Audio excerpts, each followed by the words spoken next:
Olá, você que me segue no Rodrigo Silva Arqueologia. Que bom estarmos de volta aqui para o nosso bate-papo semanal sobre Bíblia, teologia, história, arqueologia.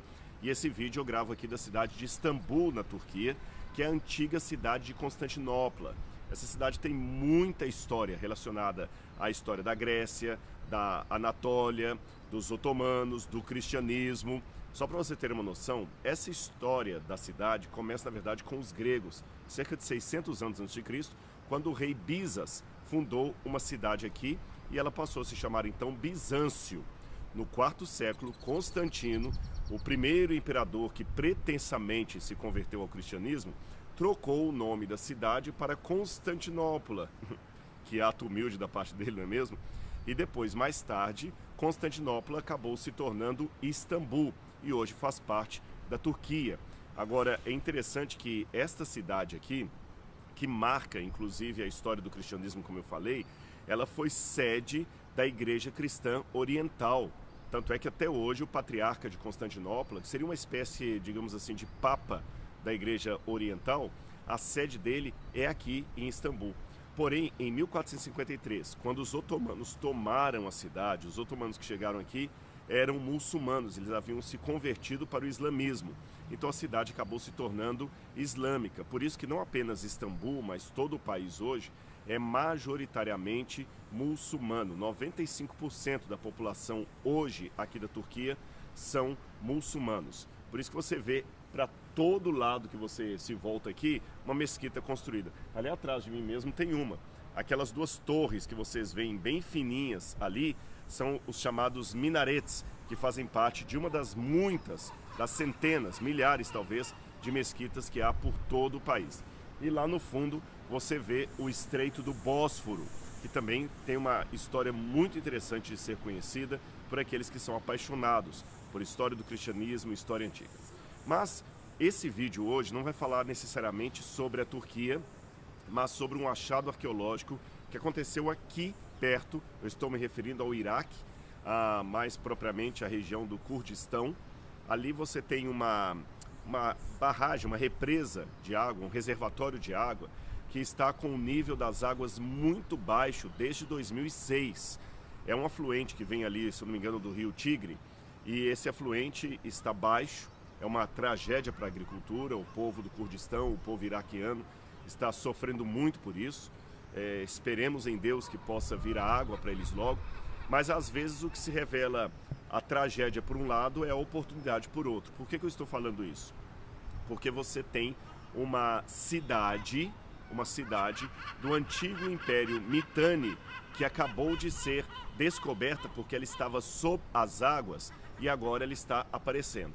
Na verdade, desde 2006, eles já estão descobrindo algumas coisas ali naquela região relacionadas ao Império Mitanni, que eu já mencionei para vocês, daqui a pouquinho eu vou falar mais sobre ele, e já encontraram ali uma fortaleza, restos de um palácio e agora uma cidade.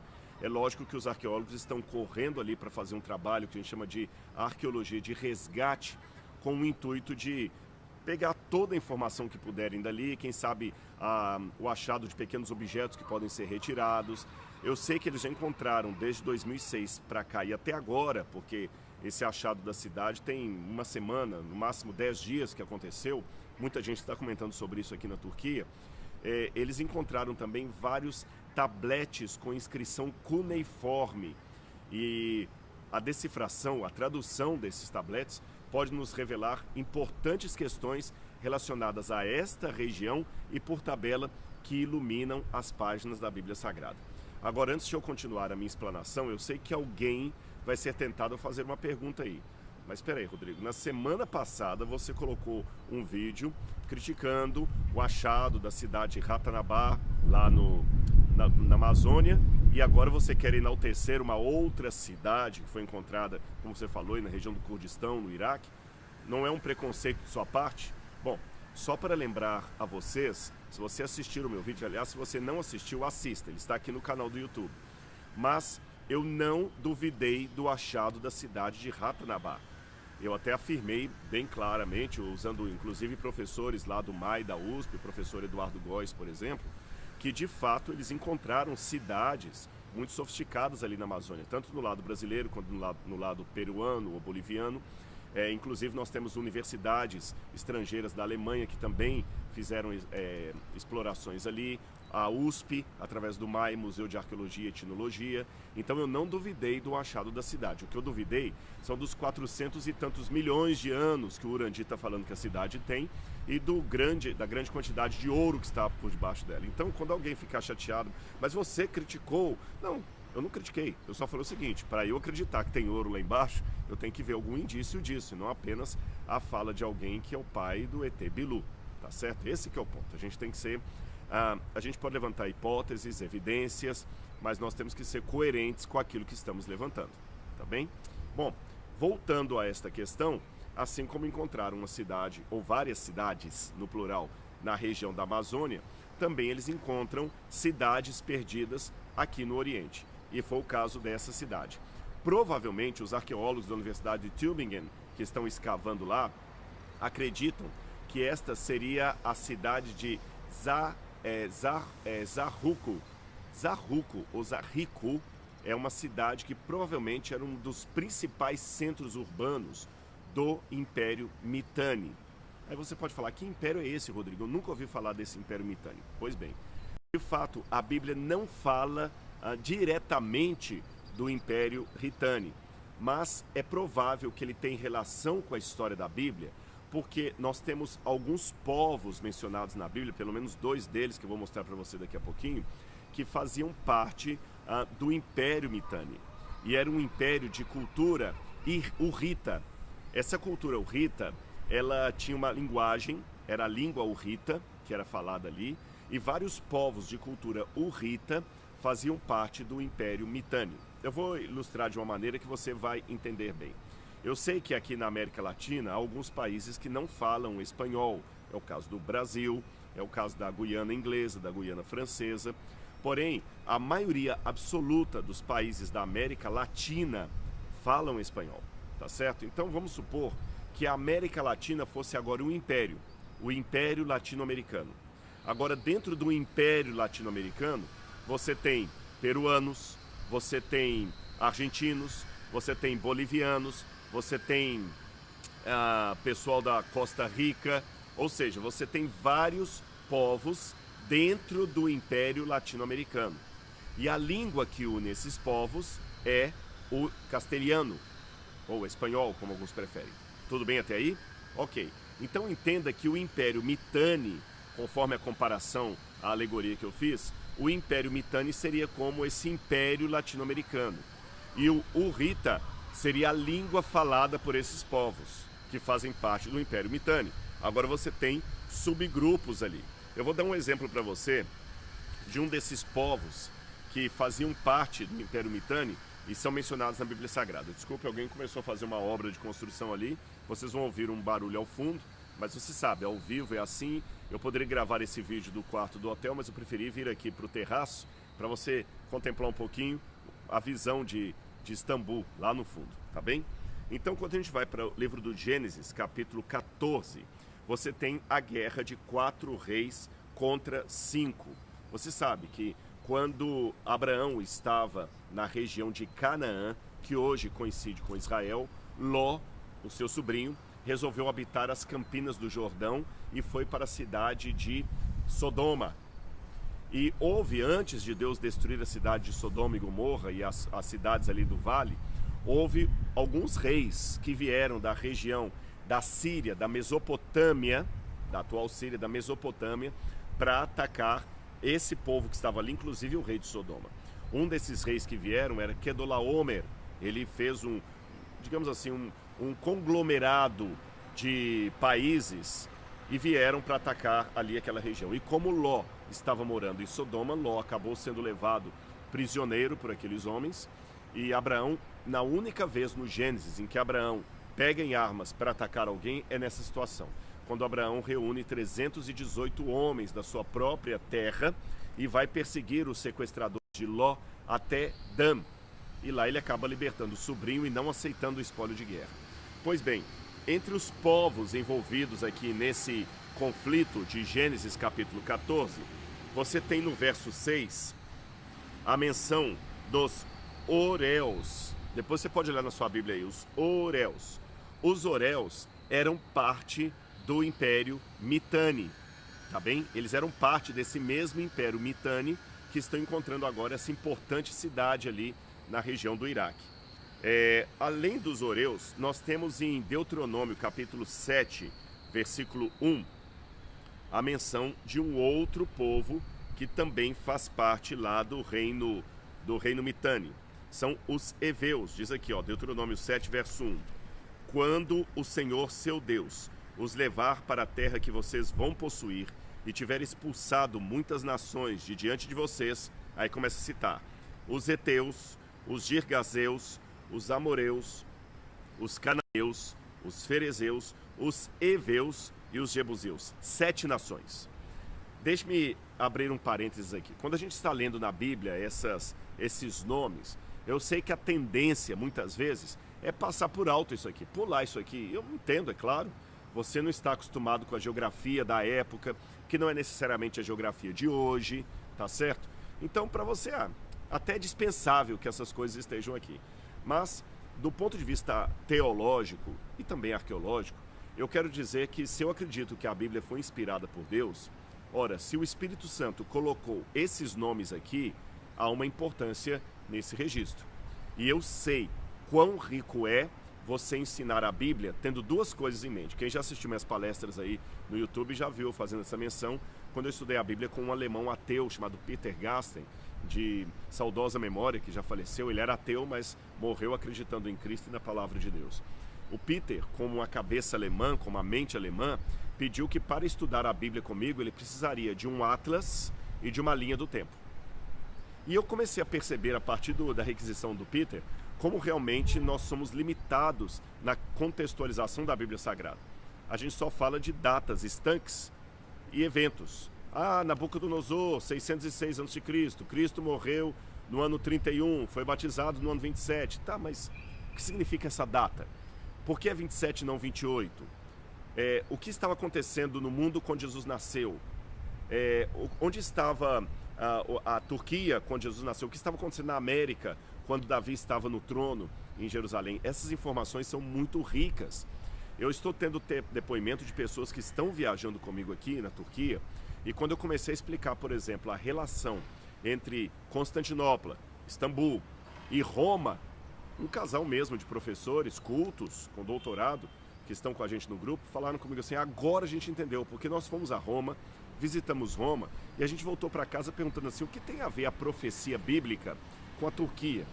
Por que tem a ver Istambul com Roma? Agora que nós estamos explicando aqui, eles entenderam.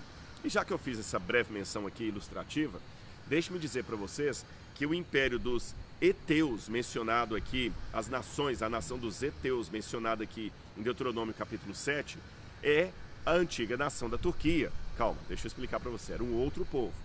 Num passado remoto, quem habitava essa terra aqui, que hoje nós chamamos de Turquia, eram os Heteus ou Hititas, tá bom? Eram os Heteus ou Hititas.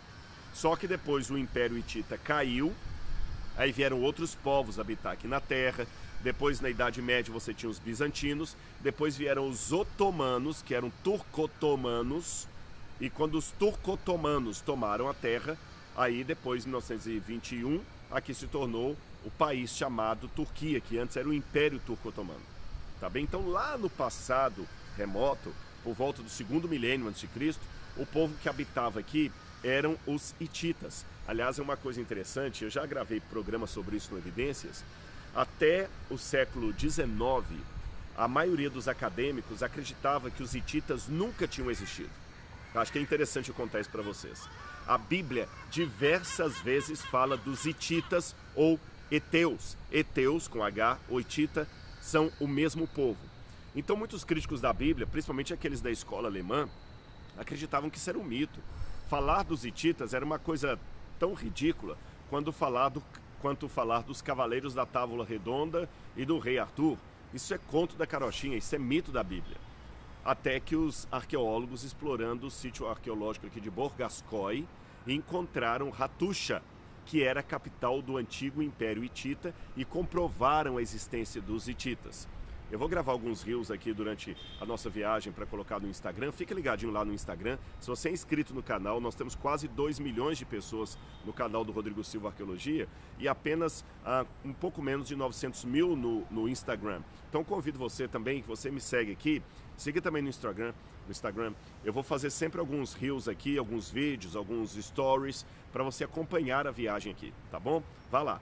Bom, então os hititas tiveram seu reino comprovado e a Bíblia confirmada. Ou seja, a Bíblia tinha razão, existiu esse reino. Quem estava equivocado eram os críticos da Bíblia. Então os hititas ou heteus estavam aqui. Mas eu sei que, se você está acompanhando o meu raciocínio, você deve estar falando assim, tá, Rodrigo, peraí que agora você fez um nó na minha cabeça. Porque você primeiro começou a falar de uma cidade do Império Mitanni que foi descoberta na região do Iraque. Tudo bem, eu entendi. Lá em Mossul. Na verdade, até próximo à cidade de Mossul. Uma cidade que foi tomada pelo Estado Islâmico, você lembra. Aí você deu um parênteses para falar do reino hitita. Quando eu olho no mapa, tudo bem, Iraque e Turquia são vizinhos ali, então faz sentido. Os hititas eram vizinhos dos moradores do Império Mitanni. Então na minha cabeça fez sentido. Os Mitannis estão aqui na região do Iraque, os hititas estão aqui na região da Turquia. Eram impérios vizinhos. Tudo bem. Aí você falou de Canaã e você mencionou na batalha lá de Abraão um dos povos Mitannis, que eram os Horeus, lá em Israel, lá na terra de Canaã. E você mencionou também os heteus lá na terra de Canaã, porque falam que eram 7 nações que havia em Canaã que Josué haveria de expulsar. Qual era o tamanho desse império? Canaã é Canaã.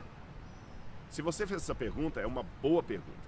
Nós não temos ainda, arqueologicamente falando, uma explicação de como povos, tanto daqui da atual Turquia, como do atual Iraque, foram parar lá em Canaã, ou no máximo ali na Jordânia, na atual Jordânia e na Síria.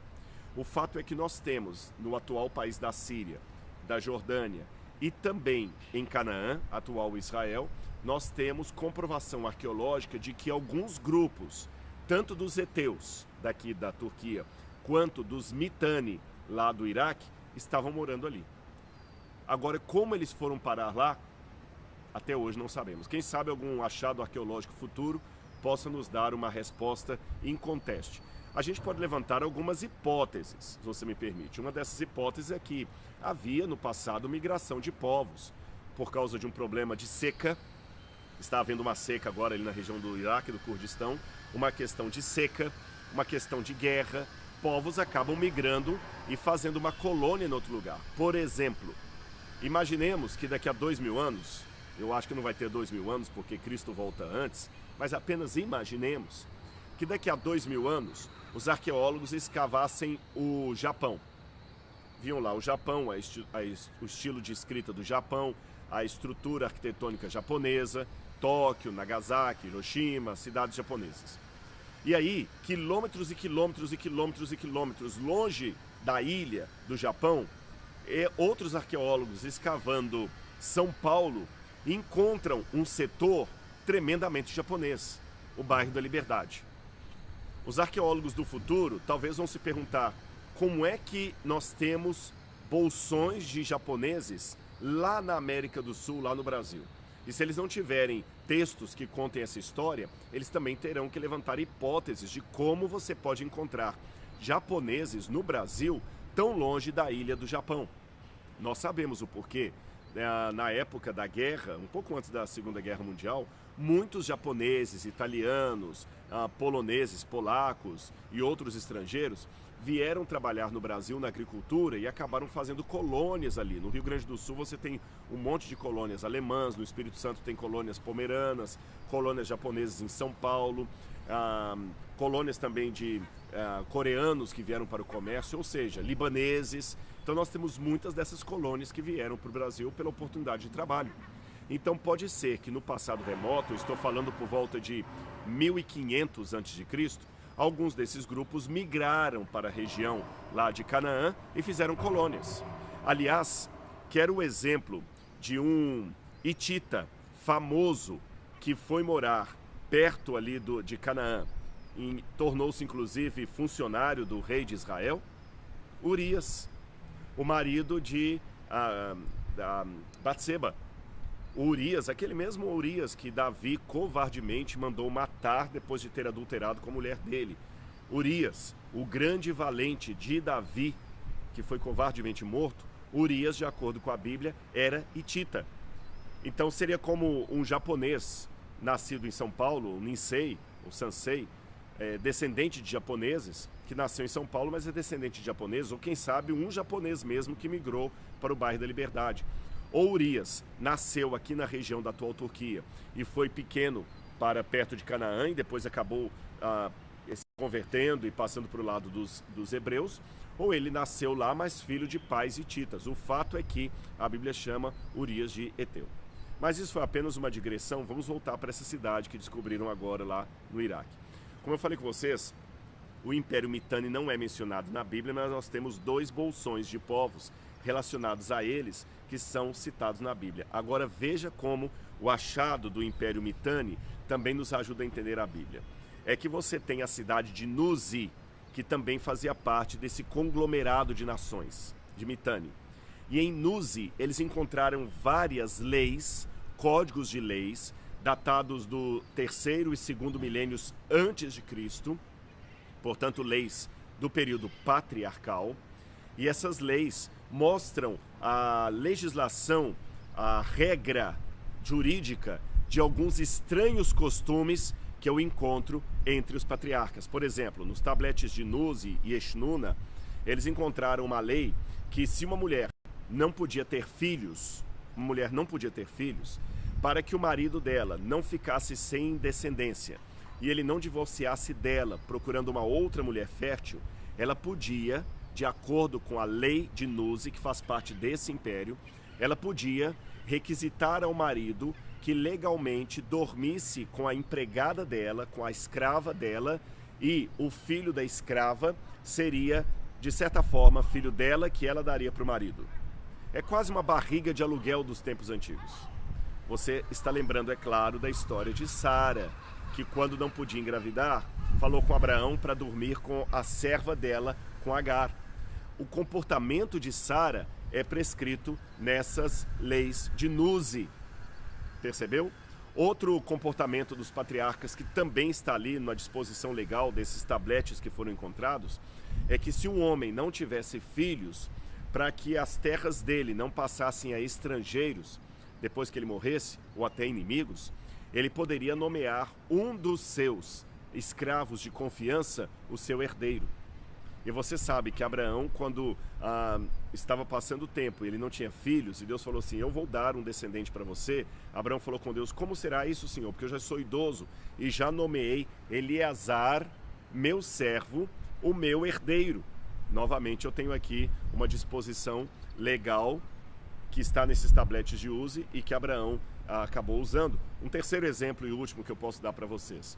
De acordo com essas leis de Eshnuna, quando você compra uma propriedade na mão de uma pessoa, essa pessoa lhe dá como comprovação da compra, como certificado de propriedade, alguns ídolos desse tamanho chamados terafim, ou terafins. Lá no Museu do NASP, que nós estamos construindo, que você deve um dia visitar, tá bom? Nós temos um acervo maravilhoso ali. Nós temos estatuetas originais de terafins, que nós estamos mostrando lá para você ter uma ideia como é que são esses ídolos. Então um terafim, um ídolo desse tamanho, é um certificado de propriedade. Então se eu compro uma terra de alguém, eu ganho os terafins. Numa eventual disputa, o juiz perguntará, tá bom, a terra é minha, não, a terra é minha. Com quem estão os ídolos? Comigo. Eu mostro, automaticamente eu sou o dono da terra e da herança. Aí você vê por que Labão, quando estava com Jacó, enganando Jacó, e Jacó sai da casa de Labão, seu sogro, a Raquel, esposa de Jacó, rouba os ídolos do pai. E quando Labão dá falta dos seus ídolos, ele vai correndo desesperadamente atrás de Jacó e Raquel para reaver os ídolos dele. Os ídolos eram pequenos, a Bíblia fala que Raquel escondeu os ídolos sentando numa almofada em cima deles, e os ídolos que nós temos no NASP são pequenos, e na lei de Eshnuna há a prescrição que o dono do ídolo é automaticamente o dono da propriedade numa eventual disputa jurídica. você tem aí o contexto histórico da Bíblia Sagrada.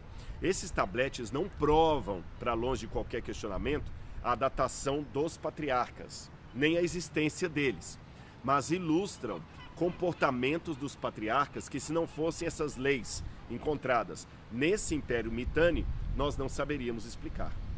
Aí você entende agora o meu fascínio em relação a esta cidade que está aparecendo agora, ali na região do Kurdistão, do Iraque, perto de Mossul. É lógico, como eu falei, eu oro a Deus para que a água volte, porque o pessoal precisa da agricultura. Eles estão sofrendo com uma seca, se eu não me engano, desde 2006. Mas enquanto a água não chega e o nível da água está baixando e essas cidades estão aparecendo, os arqueólogos estão aproveitando um período de paz, porque não tem Estado Islâmico lá mais, graças a Deus, pelo menos a grande parte deles foram expulsos ou mortos ou presos. Então eles podem agora fazer o rescaldo ali, vamos dizer assim, a arqueologia de resgate e encontrar esses tabletes, que eu estou ansioso para ler os artigos científicos que vão ser publicados a esse respeito e as traduções desses tabletes. E quem sabe, num próximo vídeo, num próximo programa Evidências, eu não estarei explicando novas coisas da Bíblia com base nos achados que estão sendo encontrados agora, enquanto eu estou gravando esse vídeo para vocês. Então, gostou do conteúdo? Então deixe-me aproveitar e fazer um convite. Eu tenho o curso A Bíblia Comentada com Rodrigo Silva.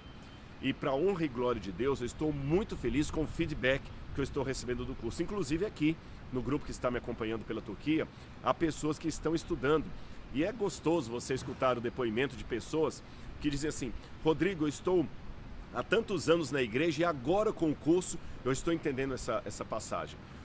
Tem uma mensagem que eu faço ali, até citando um artigo científico de um ex-aluno meu que está fazendo doutorado nos Estados Unidos, sobre a forma como os arcos eram voltados para o conquistador depois de um acordo de paz, para explicar o arco que aparece ali depois do dilúvio. E uma pessoa mandou para mim uma mensagem toda agradecida, que agora ela entendeu o pacto que Deus fez com Noé, como é que isso é claro. E você tem pessoas com doutorado que estão agradecendo pelo curso, pessoas com curso primário. Às vezes me chama a atenção que alguns que deixam um comentário ali elogioso, agradecendo, cometem erros de português. Teve uma pessoa que escreveu assim: agora está ficando fácil para mim entender. E o fácil, eu citei como ele escreveu ali, o fácil, ele escreveu F-A-S-I-O, fácil, para mim entender. É lógico que quem escreveu isto não tem uma gramática da língua portuguesa muito rebuscada. Mas antes que alguém pegue este erro de gramática para fazer piadinhas contra um irmão que talvez na sua simplicidade não teve oportunidade de estudar, eu já vejo isso com louvor. Sabe por quê? Eu percebo que, apesar do curso A Bíblia Comentada com Rodrigo Silva ter material acadêmico de sala de aula de faculdade de teologia, um material que interessa quem tem doutorado, é um material que também está acessível a quem escreve fácil da maneira como esse irmão escreveu. Ou seja, eu louvei a Deus por isso, porque o curso está atingindo tanto a intelectuais como a pessoas mais simples. É o Espírito Santo, é o mesmo Espírito que inspirou esse livro aqui. Então vou deixar no descritor aqui o link como você pode acessar o curso, como você pode saber mais informações. São mais de 15 mil alunos, mas ainda há espaço para você também, tá certo? Que Deus abençoe você, muito obrigado pelo seu carinho, pela sua participação, e o meu objetivo é esse: levar cada vez mais conteúdo ilustrativo da arqueologia, da Palavra de Deus, para você em sua casa. Um grande abraço e até o nosso próximo encontro. Tchau, tchau.